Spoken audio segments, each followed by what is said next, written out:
rápidamente a hacer las presentaciones de los 14 grupos. Y como verán, no tenemos mucho tiempo, así que vamos a ver las respuestas de los grupos, y si hay algo que yo necesito complementar, entonces voy a intervenir. Si no, vamos a ir pasando así a cada grupo, ¿ya? Entonces estamos con 43 participantes, y lo que voy a hacer entonces es compartir con ustedes los resultados de la dinámica de grupo que están en el documento Drive, ¿no? Entonces voy a cortar mi cámara y nos vamos para allá.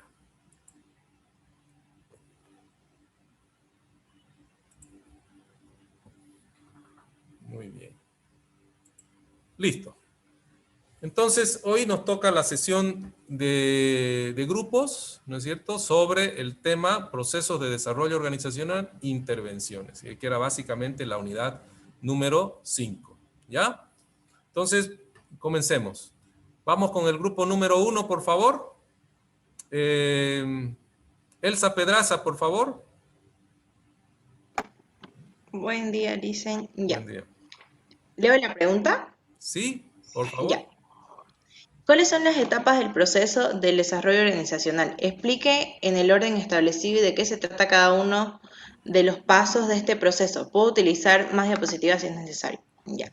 Pusimos que constaba de 8 etapas de proceso, selección del consultor, que es el primer paso que utilizamos en el desarrollo organizacional, y este es como un instrumento de cambio. Le corto ahí un ratito para que puedan hacer después la corrección.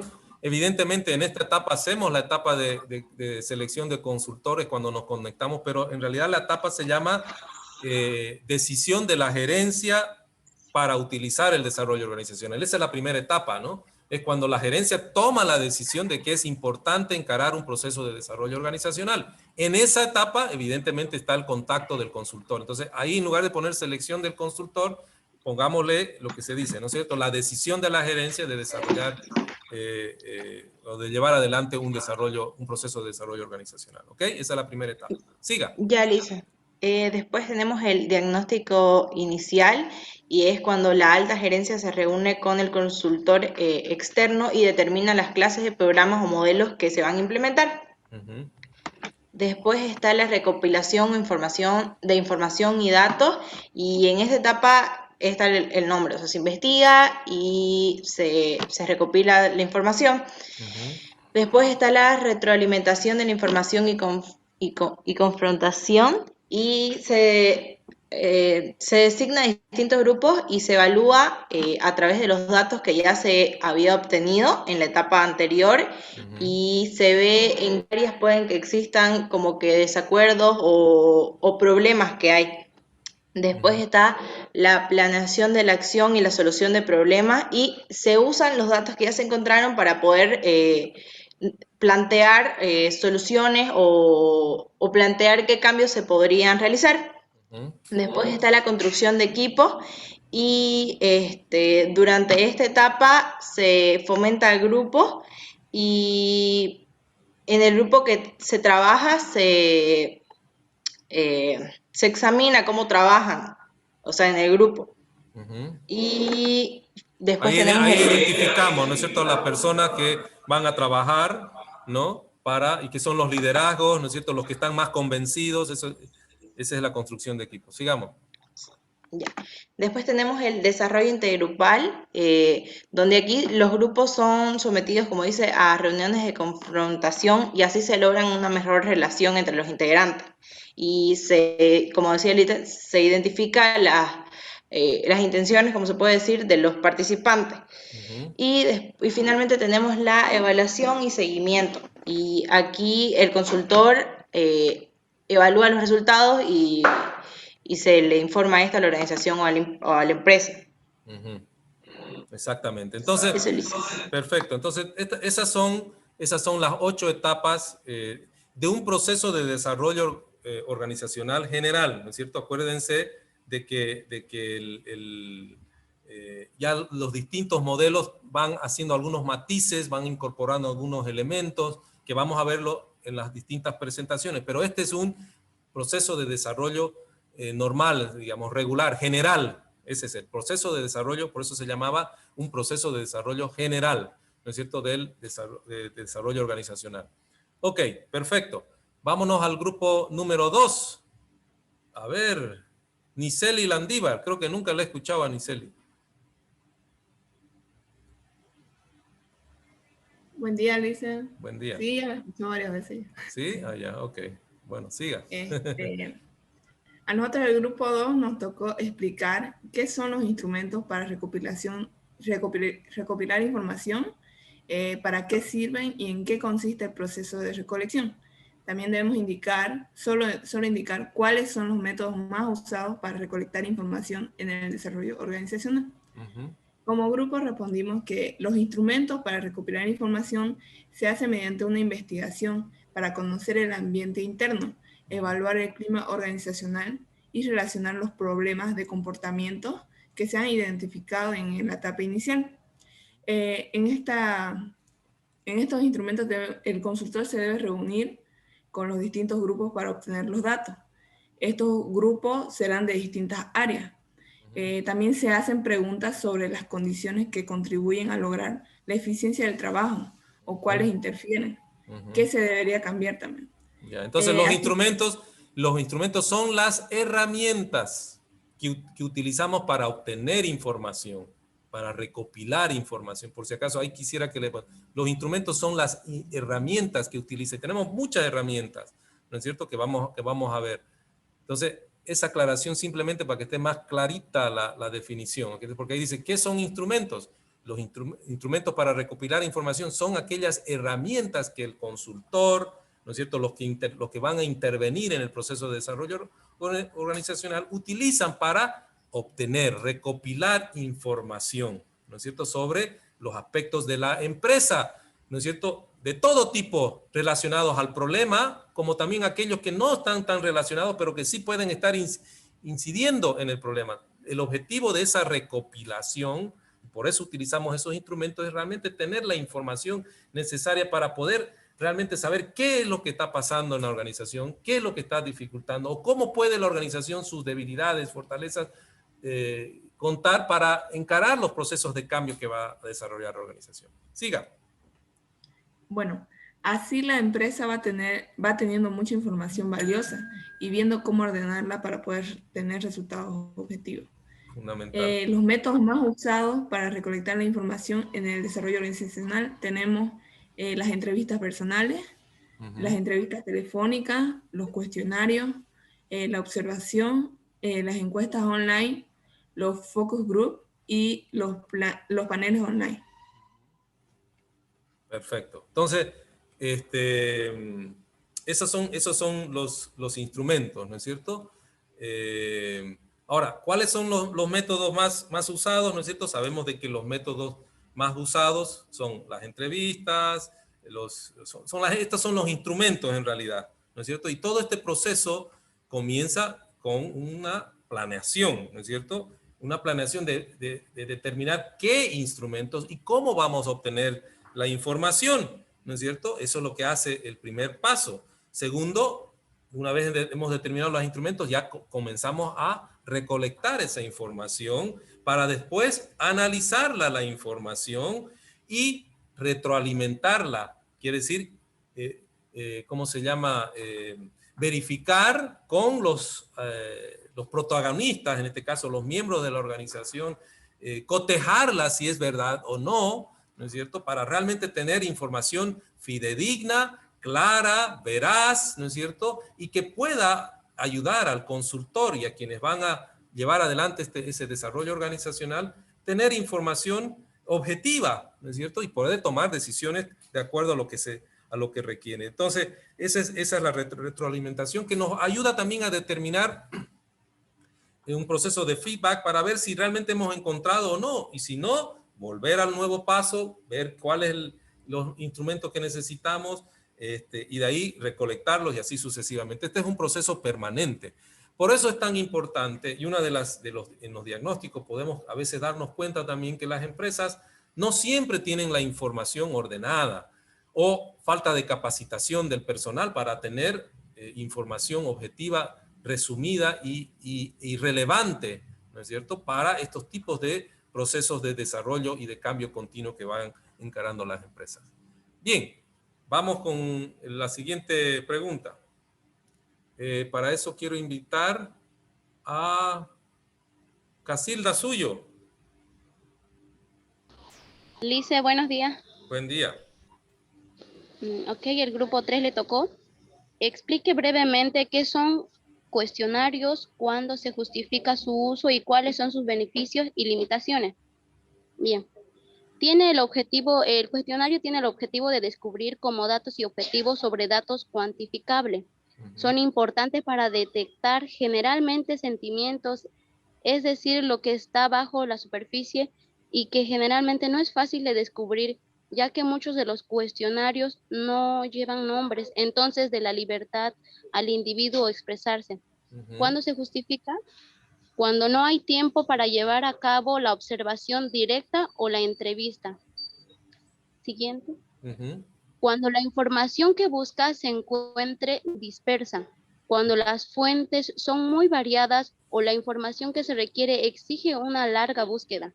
Los beneficios son los resultados económicos, permiten el análisis estadísticos que son cuantificables, son valiosos para el confrontación, resolver las confrontaciones personales, son redituables dada la calidad de la información, es un método de amplia aceptación, se puede obtener en gran cantidad y variedad de datos. Las limitaciones que pueden tener son los que pueden producir respuestas dentro de ciertos límites, riesgos de respuesta automática sin reflexión, puede dependerse obsesivamente del cuestionario, falta de empatía con el encuestado, puede haber rechazo al contestar la encuesta o se puede responder solo para salir del paso. Se corre el riesgo de incurrir en la encuestitis. Muy bien. Sigamos, no hay mucho que comentar ahí. Perfecto, muy bien. Vamos al grupo número 4. A ver. Gabriela Barba. Buenos días, Lice. Buen día. Explique brevemente Se le cortó qué es una entrevista. Su audio está medio ¿Se escucha? entrecortado. Está medio entrecortado. Pero a ver, trate de seguir. Que es la exploración de los aspectos relacionados a los problemas planteados mediante el cual nos permite realizar cuestionarios y recopilar información de opiniones o resistencias para el grupo entrevistado. Generalmente la entrevista es realizada por un consultor. ¿Cuándo se justifica? Se justifica su uso porque por medio de las entrevistas podemos conocer manejo de la administración, las relaciones internas, relaciones con otras organizaciones, conformación del primer nivel, jerarquía, abandono de empresa, desempeño. Ya, a ver, un ratito. Evidentemente, todos estos instrumentos nos permiten explorar, ¿no es cierto? Encontrar información que es valiosa relacionada a distintos temas. Pero la entrevista ahí en la definición tiene que ser un proceso de exploración de los aspectos relacionados a los problemas planteados mediante el cual nos permite en persona, con los participantes, con la persona involucrada. O sea, es una exploración entre dos o más personas. Esa es la característica de la entrevista, donde buscamos opiniones personales, ¿no es cierto? Por eso es muy importante la aclaración ahí. No es solamente una exploración, porque el cuestionario también es un método de exploración y de recopilación de información. La diferencia entre el cuestionario y la entrevista es que esto es en persona, ¿no es cierto? A través de preguntas y respuestas con la persona. ¿De acuerdo? Yo puedo mandar un cuestionario por internet, no tiene que estar la persona. Es más, muchos de los cuestionarios no buscan identidad, ¿no es cierto? No tiene la identidad. En cambio, la entrevista sí, está la persona presente, ¿no es cierto? Importante eso, ¿ok? Siga. O ahí acaba. No. ¿Ya? Beneficios. Beneficios. Indagar sobre los problemas y oportunidades. Mediante la entrevista podemos ver cómo se manifiesta el lenguaje corporal y verbal. Esto no se obtiene con un cuestionario. Limitaciones, tiempo. La entrevista dura entre 1 a 2 horas. Recabar información amenazante del grupo. Esto hace que se cierren. Fracasar con un entrevistador que no es parcial e inexperto. Costo para la organización. Menor costo para la organización. Costos, puede ser, es de mayor costo, ¿no? Bien, vámonos al grupo 5. Kelly León. Buenos días, licenciado. Buenos días. Explique en qué consiste el método de la observación, cuándo se justifica su uso y cuáles son sus beneficios y limitaciones. El método de la observación consiste en la utilización de los sentidos para obtener de forma consciente y dirigida los datos que nos proporcionen elementos para nuestra investigación. Su uso se justifica cuando se corrobora la información obtenida de los cuestionarios y las entrevistas.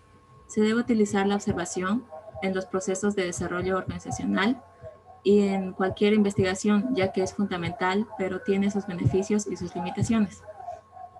Beneficios. No cuesta nada llevarlo a cabo.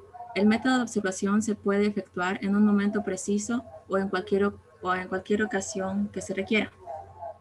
Proporciona información del comportamiento real. Debido a que no se limita a reportes de otras personas, es una información directa que a través de la observación llevamos a corroborar. Limitaciones. Tenemos el observador puede sesgar la información, ya que puede considerar importantes algunos aspectos, aunque no lo sean, o puede tener algún interés particular. Esto puede sesgar la información debido a que esta es subjetiva. La observación puede generar generalidades. Si la observación se realizó sobre un evento aislado, se corre un gran riesgo de generalizar esa situación con algo que está sucediendo en la organización. Es decir, se podría involucrar a una persona o a un grupo si se toman posiciones subjetivas generalistas. Tiende a modificar el comportamiento habitual. Cuando una persona se siente observada, tiende a modificar su comportamiento. Al verse indagada automáticamente, cambia de comportamiento por lo que actúa de distinta manera. Difícil codificar e interpretar la información recopilada. En caso de que el observador no cuente con una técnica o una herramienta adecuada que le permita recopilar la información, modificarla e interpretarla adecuadamente, la información recopilada puede llegar a ser sesgada o una situación particular puede inducir a generalizar la situación. Por eso se utilizan instrumentos escritos que nos ayudan a ordenar la información.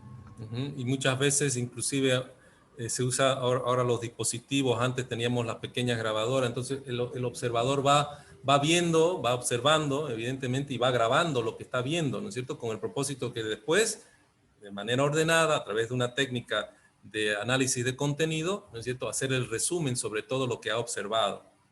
Muy bien.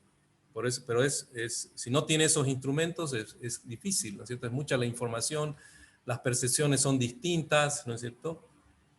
Bien. Vamos al grupo número 6. Karen Díaz. Buenos días, licenciado. Buen día. Explique brevemente qué es la información documentada, cuándo se justifica su uso y cuáles son sus beneficios y limitaciones. La información documentada es todo aquel material histórico que se encuentra en la organización y que tiene que estar a disposición del consultor. ¿Sí? El consultor usa esta información para comprender acciones y situaciones que ocurrieron en el pasado. Por ejemplo, accidentes internos, ausentismo, situaciones financieras, organigramas y flujogramas, algunos más, ¿no? Algunos beneficios es que está disponible para el consultor sin ningún costo, porque este ya se encuentra en la organización. Como decía, lo más mínimo que se puede utilizar es una fotocopia, ¿no? Otro beneficio puede representar muchas horas de ahorro. Al existir la información en los documentos, se ahorra muchas horas de trabajo y evita la duplicidad. Sí, muchas cosas, digamos, ya están en los reportes y no necesito hacer cuestionarios, no necesito hacer entrevistas, porque supuestamente esa información ya la tengo registrada, digamos, ¿no? Entonces, ese es otro, un gran beneficio. Continúe. Bueno, es fácilmente cuantificable porque la información está a la mano y hay datos estadísticos y financieros que se han hecho antes del problema y que pueden ser útiles para el consultor en su momento. Ujú. Las limitaciones son la información obsoleta, la falta de actualización de un documento muchas veces perjudica a la empresa, ya que esa información no sirve. La información irrelevante, es muy común ver documentos con demasiada información poco relevante, provocando así una inundación de documentos que es tediosa al momento de buscar una información más específica. Así es. Grupo 7. A ver.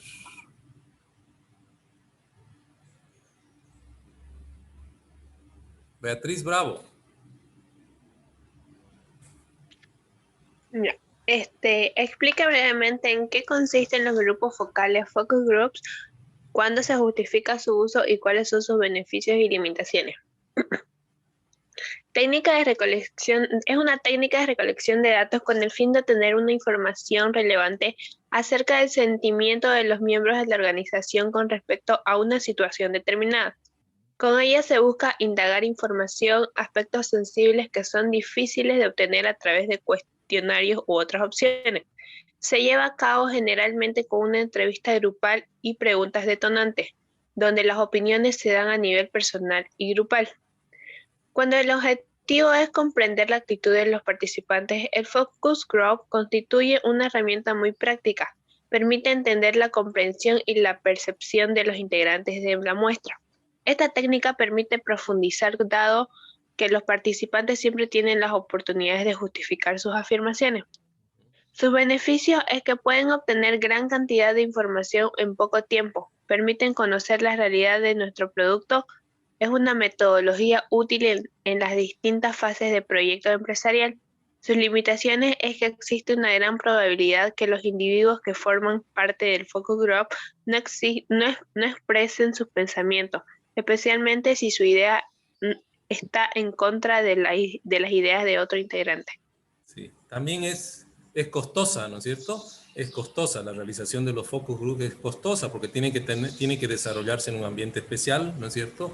Tiene que tener ciertas características, a veces tienen que tener equipos, esa es otra de sus limitaciones. Habíamos hablado también de que otra de sus limitaciones es que como si bien generalmente en estos focus group participan personas de distintas áreas, la intervención de la organización informal o de los grupos sociales internos, ¿no es cierto?, que tengan alguna resistencia, puede inducir a que las personas que vayan a los focus group también tergiversen sus respuestas, no den la información correcta. Esa es está dentro también de las limitaciones que hemos hablado en las entrevistas, porque los grupos focales es una forma de entrevista. La única diferencia es que generalmente de grupos focales, como bien hemos hablado, ¿no es cierto?, es un tipo de entrevista donde participan gente de distintas áreas, ¿no es cierto? No participa directamente alguien de la empresa como el que está entrevistando, sino se utiliza generalmente una persona externa,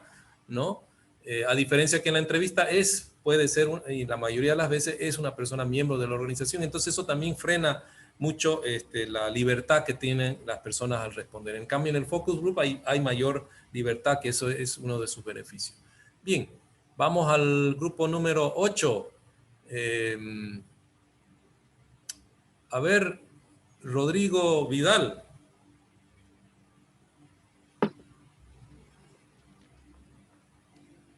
Buenos días, licenciado. Buenos días. Para el análisis y retroalimentación de la información que se obtiene en la etapa de recolección de la misma, tenemos diferentes herramientas cualitativas. Haga referencia a las tres herramientas presentadas en la unidad 5 de la materia. Estas son análisis de contenido. Nos permite agrupar información obtenida a través del proceso de recopilación cualitativa, generalmente en entrevistas donde permite ahorrar cientos de respuestas, agrupándolas en temas relevantes sobre problemas en la organización, que permiten sintetizar aquellas que pueden compartir varios miembros sobre cada problema relevante y en base a eso tomar acciones para encarar el cambio.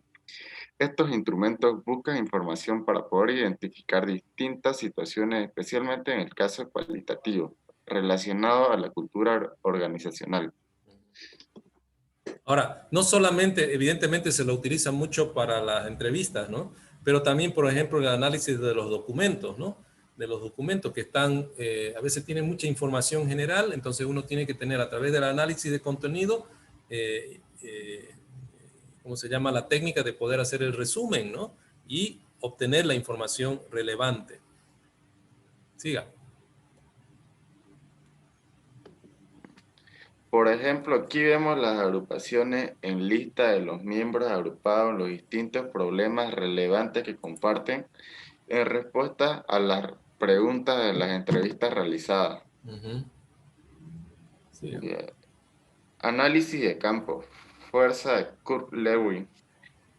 Aquí nos permite identificar lo que son las fuerzas impulsoras que van a ayudar al proceso de cambio con un signo positivo al lado izquierdo y las fuerzas restrictivas que impiden el proceso de cambio, con un signo negativo al lado derecho, al lado izquierdo aquellos síntomas que demuestran una necesidad de cambio y al derecho aquellas que la impiden y son difíciles de cambiar, como la siguiente imagen.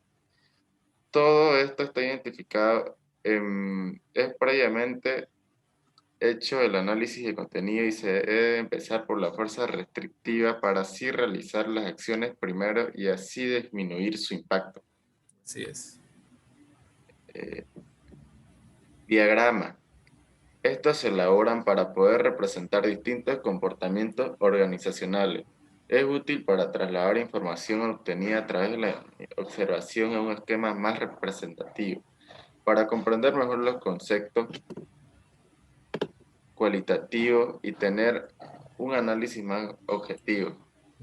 Aquí, por ejemplo, dos diagramas. El izquierdo muestra la información de los grupos en la organización y su influencia, en este caso, al líder formal, y el derecho, el sociograma de Moreno, donde se ve cómo las personas se relacionan unas con otras y el resumen se coloca en el cuadro para entender la relación existente entre cada persona del grupo. Así es. Muy bien. Vamos al grupo 9.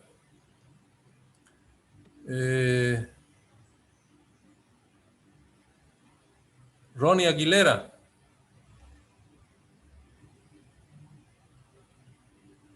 Buen día, Alicia. Buen día. ¿Qué son intervenciones del desarrollo organizacional? Explique de manera general en qué consisten y para qué se utilizan los 3 modelos de intervenciones clásicas presentados en la clase en la unidad 5. Son aquellos medios de los que se vale el desarrollo organizacional para llevar a cabo programas de cambio planeado, ayudando a que la organización puede incrementar su eficacia y su eficiencia. Las intervenciones constan de una serie de actividades estructuradas de las cuales ciertas unidades de la organización, como también grupos o individuos, que son el objetivo final de este proceso, se dedican a una o varias tareas en las cuales las metas están relacionadas directa o indirectamente con el mejoramiento de la organización. Intervenciones en procesos humanos. Como su nombre indica, se enfocan en aspectos principalmente humanos de la organización. Estas intervenciones están enfocadas principalmente a los procesos humanos, pero en las intervenciones de liderazgo, problemas de dinámicas internas como la comunicación, en resumen a la interacción humana dentro del proceso administrativo, mira las relaciones internas. Intervenciones tecnoestructurales. Estas intervenciones están enfocadas principalmente a las estructuras de la organización para poder ligarlas con aquellas intervenciones del proceso humano relacionadas con las relaciones. La tecnología organizacional incluyen, por tanto, aquellos métodos y flujos de trabajo, mientras que las estructuras atienden los aspectos de la división, de la especialización, los niveles jerárquicos y el diseño de trabajo en sí. Por eso se llama intervenciones tecnoestructural. Intervenciones de administración y de recursos humanos. Esta intervención se enfoca principalmente en la relación con el personal, como los sistemas de recompensa y la plantación de desarrollo de las personas dentro de la organización. Que, como hablamos, la administración del proceso la APO, ¿no es cierto? La administración por objetivos, ¿no? Que es uno de los métodos que se utilizan para precisamente intervenir en aquellos procesos del trabajo en sí, del trabajador, ¿no? Para que esté ligado a su función y al cumplimiento de los objetivos organizacionales, ¿no? Y su desarrollo como tal. Bien. Grupo 10. Giovanna Vallejos. Buenos días, licenciado. Buen día.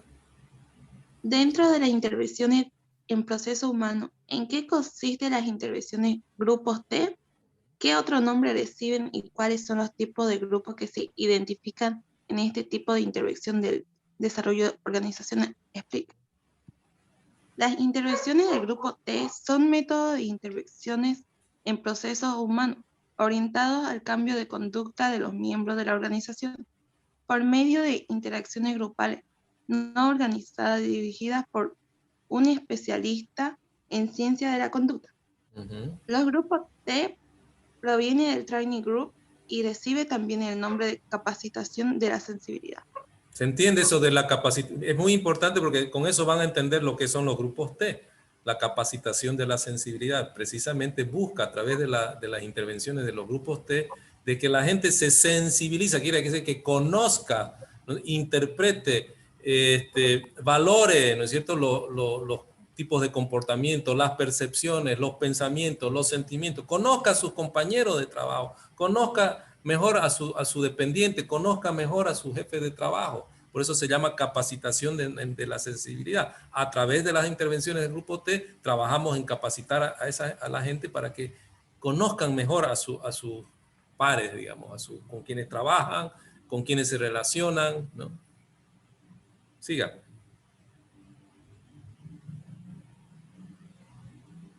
Hola. Perdón, estaba apagado mi micrófono. Ya, ok, siga. Los tipos de grupos T son los grupos primos, grupos por los cuales se identifican que las personas tienen poco conocimiento unas de otras. O sea que entre las personas participen, algunos se conocen y otros no. Los grupos familia son aquellos integrantes de ese grupo que tienen un conocimiento profundo entre ellos. Puede ser grandes opositores a los procesos de cambio por la alta conexión que existe entre miembros. Y los grupos extraños. Los integrantes no se conocen. Sucede en grupos, unidades o departamentos nuevos, donde los integrantes no se conocen en absoluto y se limitan a solamente hacer su trabajo.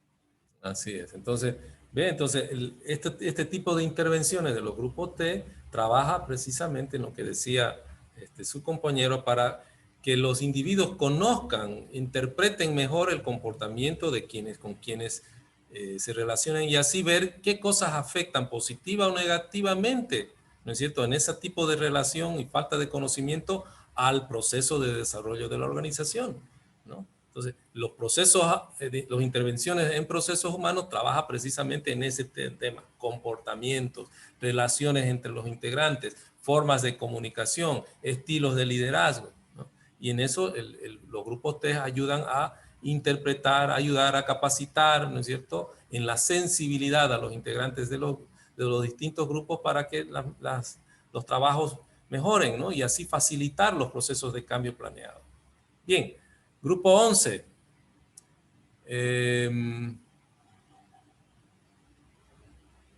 Emerson Martínez. Bueno, ¿en qué consisten las intervenciones en consultoría de procesos y cuáles son las áreas de actividad en las que interviene este tipo de intervención del desarrollo organizacional? Consiste en que el interventor o el asesor ayuda a que su cliente pueda percibir y entender y tomar aquellas medidas con respecto a ciertos hechos que se identifican en el proceso y que son necesarios de afrontar. Existen 5 distintas áreas en las que interviene esta intervención, que son comunicación, funciones y papeles de los miembros del grupo, solución de problemas y toma de decisiones en grupo, autoridad y liderazgo, y competencia y cooperación entre grupos. Ya. No sé si hay más. No. Bueno, bastante escueta, pero está bien. A ver, ¿en qué consiste? A diferencia de la anterior, ¿no es cierto?, que vimos los grupos T, que era principalmente ver la sensibilidad, esta también tiene que ver con las relaciones entre los individuos de intervención, pero con relación a su trabajo, a la productividad, ¿no es cierto?, de su trabajo. Y por eso interviene en aspectos, por ejemplo, de la comunicación. En este caso, cómo están funcionando los distintos canales de comunicación, ¿no es cierto? O existen cuellos de botella entre las comunicaciones entre el superior y sus dependientes, o entre los miembros del mismo nivel organizacional. ¿Cómo está la comunicación para poder trabajar precisamente en la identificación de algunos problemas y hacer mejoras, ¿no es cierto? También en aclarar los aspectos de las funciones y los roles que cumple cada uno de los miembros para que no existan sobreposiciones, fugas de responsabilidades, ¿no es cierto? También trabaja en esa parte. En las formas de estilo y en los estilos de toma de decisiones, si son participativos, democráticos, paternalistas, trata de solucionar los problemas en las formas de toma de decisiones, en las formas de reconocimiento de la autoridad o del liderazgo. ¿Existe liderazgo o es simplemente una autoridad legal la que está imponiendo, ¿no es cierto? Trabaja en esas áreas, el área de consultoría de procesos, para ver las formas, ¿no es cierto?, en cómo se hacen las relaciones y cómo afectan o no en la productividad de los distintos miembros de la organización. Esa adición estoy poniendo acá para complemento de esta respuesta, que hubiera querido que esté eso incluido en esta respuesta. Está muy corta, ¿no? De todas maneras, como digo, está en la grabación que estoy haciendo, y quisiera que el grupo, en base a la explicación que estoy haciendo, pueda aumentar, ¿no es cierto?, en cada área esa explicación, para que sus compañeros también la tengan. Grupo 12. A ver. Lauren Mendoza. Dicen, siempre le gusta mi nombre, ¿no? Ay, caramba, entonces, ¿siempre es usted? A ver, entonces le daremos chance entonces a Nana Ivino. A Nana Ivino. ¿Por qué será que me gusta su nombre, oiga, verdad? Tenía un compañero que se apellidaba Mendoza, debe ser por eso que cada vez se me viene a la mente. No pasa nada, mi señor, yo expongo, no pasa nada. Ok, adelante entonces. Ya. ¿En qué consisten las intervenciones en consultoría de procesos? ¿Y cuáles son las áreas de actividades en las que interviene este tipo de intervención de desarrollo organizacional? Bueno, consiste en que el inventor o asesor consultor ayude a que su cliente, en este caso es el administrador o jefe del área, pueda percibir, entender y tomar aquellas medidas con respecto a ciertos hechos que se identifican en el proceso y necesarios de enfrentar. Entre estos hechos se encuentran el flujo de relacionamiento, es decir, las relaciones informales entre los miembros del departamento y los canales de comunicación que debe existir entre la organización. La consultoría de procesos se parece mucho a la captación a la capacitación de la accesibilidad. Sin embargo, esta es más orientada a la producción y hacia la capacitación sobre la accesibilidad. En otras palabras, la organización recurre a un consultor con el fin de que sus clientes puedan justificar una decisión remitiéndose a la recomendación del consultor.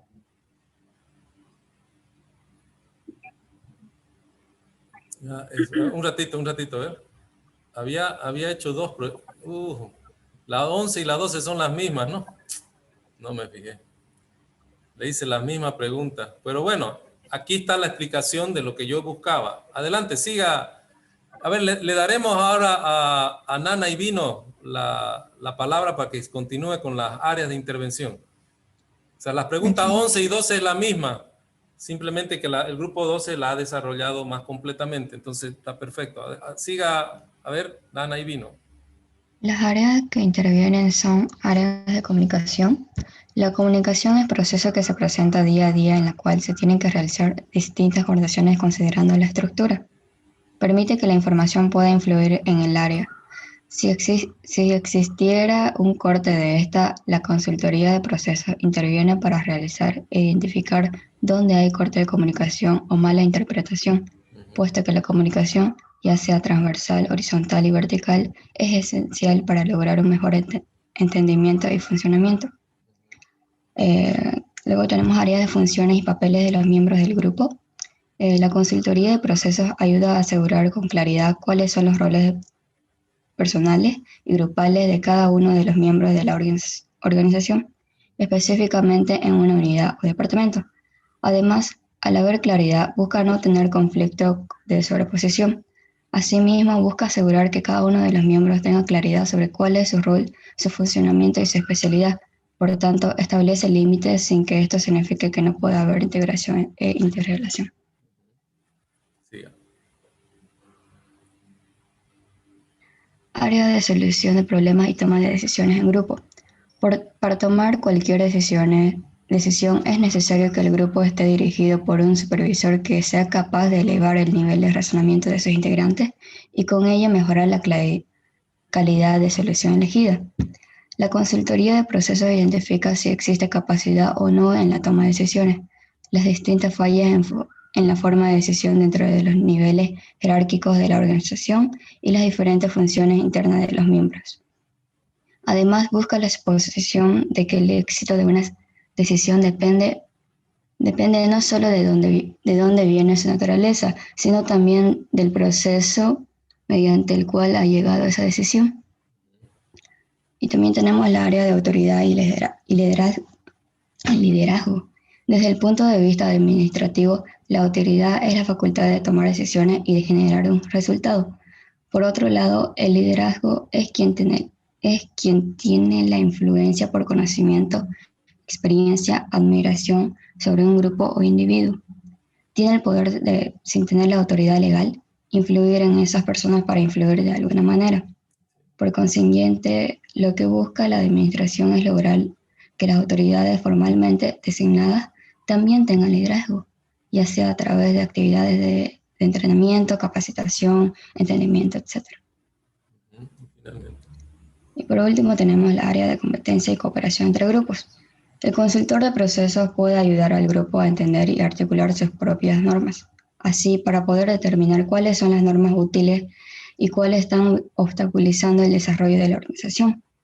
Cuando el grupo internaliza este proceso, puede crecer y enfrentarse con mayor eficiencia a distintas exigencias que puedan aparecer en el ambiente, utilizar de manera óptima sus recursos y aprender de sus propias experiencias. En otras palabras, la consultoría de procesos puede ayudar a analizar aquellas normativas que están obstaculizando. Asimismo, lograr mayor cooperación a través de las intervenciones de la organización para enfrentar los distintos desafíos que presenta el ambiente en base a sus experiencias. Muy bien el grupo 2. Eso es lo que quería con esta respuesta. Perfecto. Vamos ahora sí al grupo 13. Y discúlpenme, me había duplicado la pregunta, pero bueno, ya el grupo 12 lo completó, digamos, la explicación que quería. Ya. Grupo 13, entonces, a ver, vamos a pedir a Javier Patiño.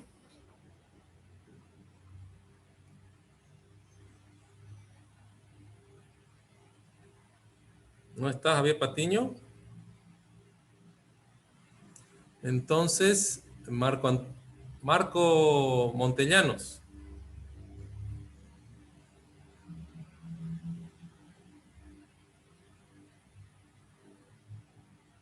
Tampoco está.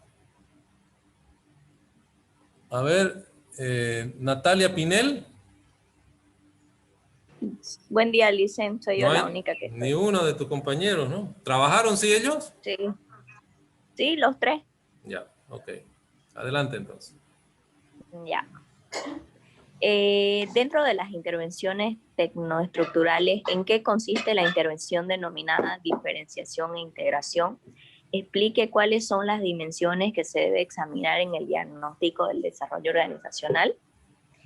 La diferenciación e integración son dos conceptos opuestos pero necesarios para el desarrollo de la empresa, siendo una paradoja que sirve para la división en funciones y especialidades, mientras al mismo tiempo también para la coordinación y unidad de la empresa como una.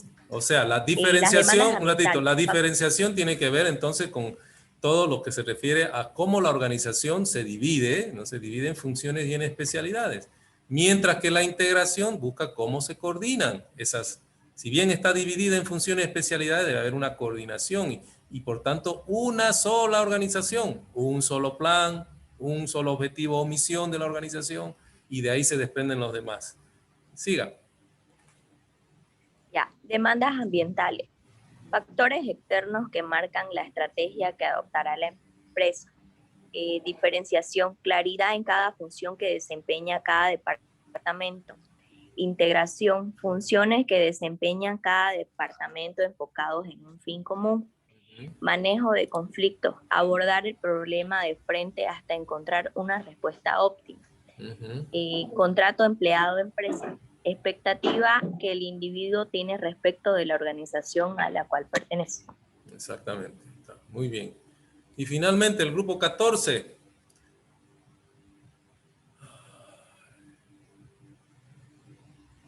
Dayana Castro.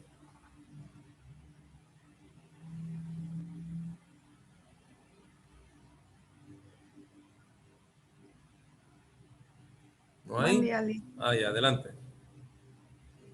Dentro de las intervenciones tecnoestructurales, ¿en qué consiste la intervención denominada diseño estructural? Explique cuáles son las diferentes opciones de diseño estructural que pueden tener las organizaciones. Este modelo implica fundamentalmente el estudio de las distintas formas de cómo conformar estructura de las organizaciones. Contempla dos aspectos básicos que las organizaciones deben enfrentar. La necesidad de especializar el desempeño de las tareas, que es lo que llamamos la división o la diferenciación por especialización. La segunda sería la necesidad de coordinar las diferentes tareas o especializaciones dentro del sistema organizacional total, y esta se llama división vertical o diferenciación vertical, que busca mejor supervisión. La departamentalización funcional. Estos son los diferentes diseños, ¿no es cierto?, básicos de la departamentalización o del diseño estructural. Hay departamentalización funcional. Siga. Ya, la departamentalización funcional es la que dividimos por funciones. La base de cualquier estructura organizacional de manera general en todas las organizaciones, aunque existen algunas excepciones. En la mayoría de las organizaciones, no en todas. O sea, en la mayoría de las organizaciones. Aunque existen algunas excepciones en la departamentalización funcional, porque es la más clara y fácil de entender. Así es. La departamentalización territorial o gráfica. Esta departamentalización tiene una departamentalización por funciones, pero a su vez también por requerimientos, especialmente en estas organizaciones que tienen presencia física. Como organización está constituida y establecida en distintos territorios, ya sea en un municipio, pueblo, departamento, país o incluso de manera internacional. También puede ser departamentalización por territorio, por regiones, región oeste, región este, región central, y a su vez la región central también puede haber una departamentalización por funciones, pueden ser combinadas. Así, entonces quiero hacer una aclaración aquí, ¿no? La departamentalización territorial o geográfica es una departamentalización que no es la base la de funciones, sino la división es por territorio. ¿Ok? Ahora, muchas organizaciones evidentemente tienen una departamentalización por funciones y además en una de sus áreas la departamentalizan o la dividen en áreas geográficas. Pero la departamentalización territorial es la característica, es que su división principal o la división de la organización está en áreas regionales, geográficas. ¿Ok? La departamentalización por cliente, que es cuando las organizaciones, además de tener una departamentalización por funciones... Esa parte en todo lo que estoy viendo acá que se repite, no es que además... O sea, la base es la departamentalización, en este caso la de clientes. Hay organizaciones que tienen una departamentalización por clientes, primero, su primera división, y después viene la departamentalización por funciones. O pueden ser por territorio, ¿me entiende? Pero la base de la organización es una departamentalización, en este caso por clientes. Lo mismo sucede en la departamentalización por territorio. Ahora, hay empresas que tienen la combinada, tienen departamentalización por funciones y por territorio y por clientes, o sea, pero esta es una forma de dividir, por eso la base de esto es los clientes. Continúe. Esa aclaración hay que hacer porque puede confundir que no es además de, sino que es cuando la organización está dividida por clientes. Puede tener por funciones, pero su base es la de clientes, ¿ok?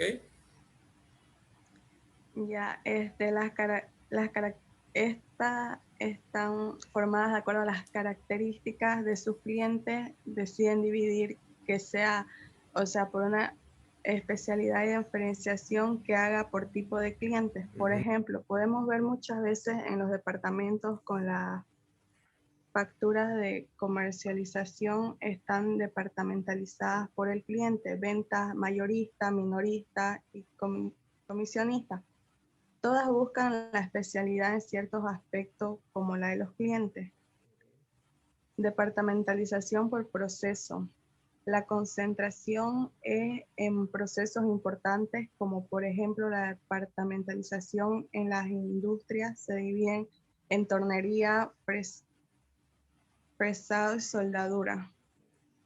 Departamentalización por producto. Cuando la industria o empresa tiene varios tipos de productos y son totalmente distintos, entonces se divide su departamento por producción, por tipo de producto, como por ejemplo electrónico, mueble o metálico. Departamentalización matricial es cuando existe en realidad una combinación entre la departamentalización por funciones y la departamentalización en distintos proyectos o por productos o por clientes. La organización por proyecto, aquí la base de la estructura es por proyecto y cada proyecto tiene sus especialistas, puede ser por funciones, productos, por cliente, depende de lo que decida la organización. Así es, así es. Entonces, simplemente para que entendamos, hay distintas formas de dividir la organización. Lo podemos dividir por funciones, que es la más general, la más básica, ¿no? Y las funciones son ese conjunto de actividades que se agrupan en áreas especializadas donde hay un administrador, ¿no es cierto? Y evidentemente su equipo, y que su objetivo es cumplir misiones o estrategias relacionadas a esa especialidad. Esas son por funciones. Esa es la que generalmente se realiza y la más conocida. Sin embargo, también hay organizaciones que tienen en su base departamentalizaciones por territorio, especialmente aquellas que tienen distintas presencias, ¿no es cierto?, en distintas áreas geográficas de un territorio, ¿no? Pueden tener como base la departamentalización por funciones y además una área que está departamentalizada, dividida por territorio, o la base es la de territorio y debajo de ese territorio pueden haber funciones. Lo mismo sucede en la departamentalización por cliente, por procesos, por productos, ¿no es cierto? O por proyectos, ¿no? Donde la base puede ser ese tipo de departamentalización, y de ahí tenemos la departamentalización por funciones. La matricial es la combinación que todo, ¿no? donde participan distintos tipos de departamentalización. Muy bien. Bueno, con eso hemos terminado.